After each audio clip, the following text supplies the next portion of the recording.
one's going to be might be a quick one. I don't know. I never know with these. So it's going to be kind of a redux of something I've talked about before, and that is developing and kind of thinking about your character's like kind of fighting style, how your character moves. It's something I feel a lot of players don't really think about. So in this first example, in our ugliest, what the fuck are you doing?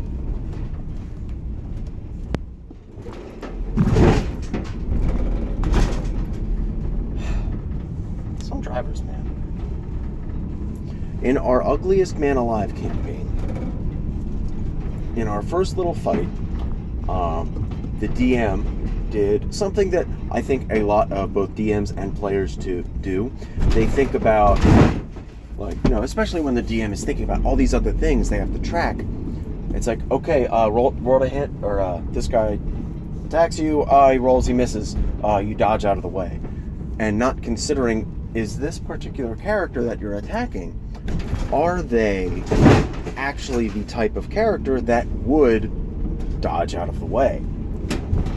If you're a character in heavy plate armor and a shield, particularly with low dex, like if you're a high dex character in plate armor, then yeah, maybe you move out of the way.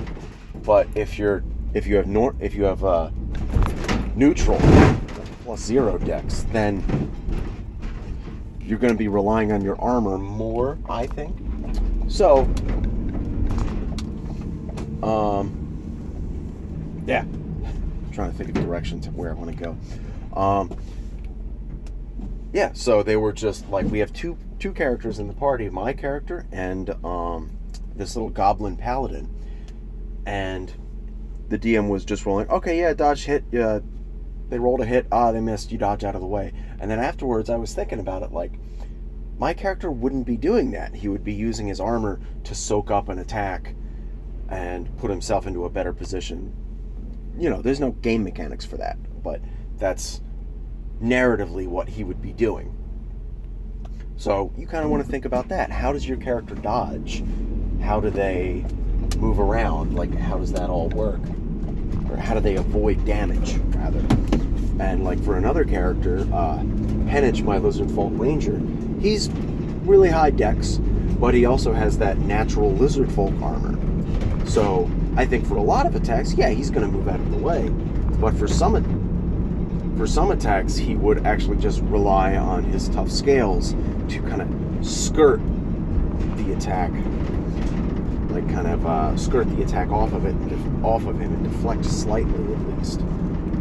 Even to the point, well, maybe he'd be trying to dodge everything, but relying on his natural armor if he's not quite fast enough. That kind of idea. Then most of my other characters, pretty much the same story. Like my warlock, his AC's real low, so he does he just gets scared. Oh fuck! Tries to dodge, but he's not very good at it.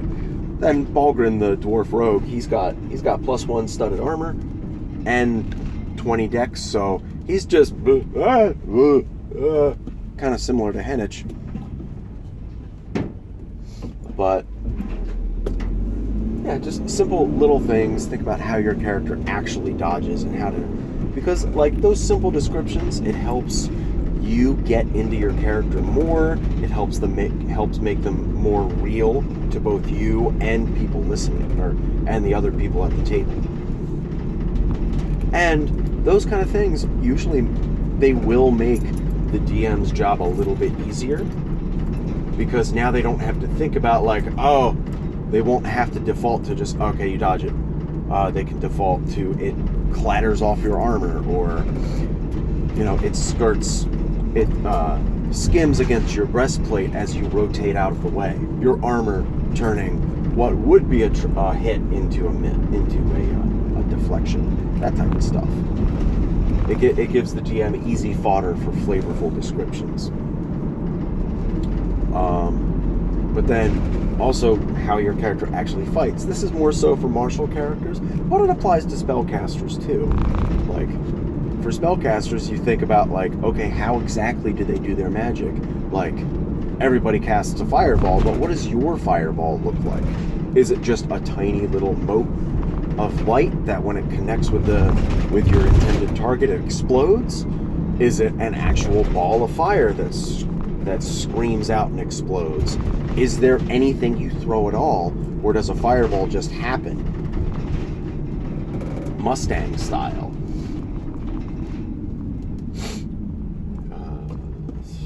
Man. Drivers, man. Yeah, like those type of things. Or just particularly with Eldritch Blast. What does your Eldritch Blast look like? And there's so many different ways to flavor it. Like in our Drag Me to the Downtown Auto Mall one-shot, our Warlock, Mortia, her character is, their Eldritch Blast is just throwing the little imp companions that they have.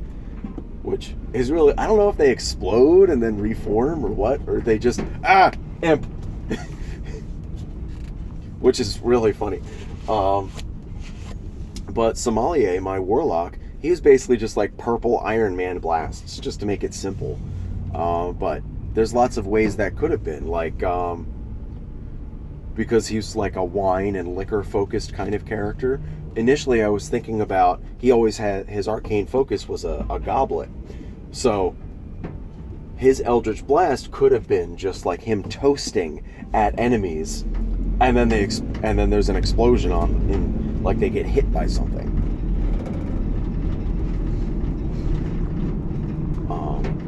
Like a blast just comes out of nowhere, or he could shoot out of the cup, but I don't like that. That's just kind of like, it's not as flavorful. I like the toast, and then they get hit by an explosion.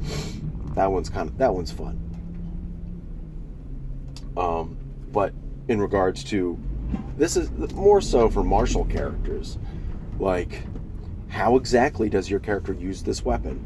This is something another thing I think a lot of players kind of skip out on and don't really worry about, because it's like, okay, yeah, I'm just a paladin with a halberd. I hit him with the halberd. It's not hard to fill in the blanks there, but if you add your own twist to it, like instead of just I hit them with my halberd, maybe your character uses their weapon in a more reserved style and holds it forward. Simple, more reserved cuts that they make from a forward position. Or maybe they're always spinning it around, making deep, wide cuts using their full range of motion. Or maybe you wait to see what the attack roll is and what the damage roll is to determine how you're attacking. Like, if it's a high attack roll but a low damage roll, then maybe, yeah, you're making those simple, more reserved cuts from a forward position. But if you get a really high damage roll, then you're making those big sweeping strikes. You could flavor it like that, or you just keep it in a certain manner, like, or you keep to a particular style. Like Hanich in particular, my Lizard Folk Ranger, he uses a pair of battle axes. Usually in a normal forward grip, but sometimes he switches to a reverse grip. Or sometimes he'll choke up on them, depending on whether he's in super close combat with something. But overall, the thing that's common to any situation he's in is he's very reptilian in how he acts, which all that really means is if he's not actively doing something, he's pretty still. He's not moving around a lot, jockeying for position like this, like a fighting game character. They're always doing this. He's just very still. And then whenever he does make an attack, it's an explosive movement. Or my Dragonborn fighter in the Ugliest Man Alive campaign, Raskris. He uses a kanabo, which is a huge Japanese studded war club. And the way he uses that is anytime you hit with it, usually, or particularly when you miss with it, instead of stopping it and returning to a position, you bring it through, usually like a lot of figure eight motions or like momentum recovery techniques to keep it so that you're not just relying on brute strength to stop this super heavy weapon and return to a normal position. You spin it around and do this because you have to. It's so heavy, it's trying to do that anyway. Or Balgrin, the dwarf rogue that I'm also playing. He uses a big, heavy crossbow, but he's not super strong. Like, he's relatively weak for a dwarf. He's only got a 12 strength, for reference. So the way he does that, the way he uses this big, heavy crossbow, I know there's no strength requirement, but the way he actually uses this heavy crossbow is because he's a tinkerer type of character. He's got a good intelligence, proficiency in tinker's tools. My original idea was that he's developing firearms, but that's setting dependent. But so the way he uses this big, heavy crossbow is he has the stock modified to rest. Oh, the sun's in the way. He has the stock modified so that it rests on a special pauldron piece that he also created so that he can support it more easily.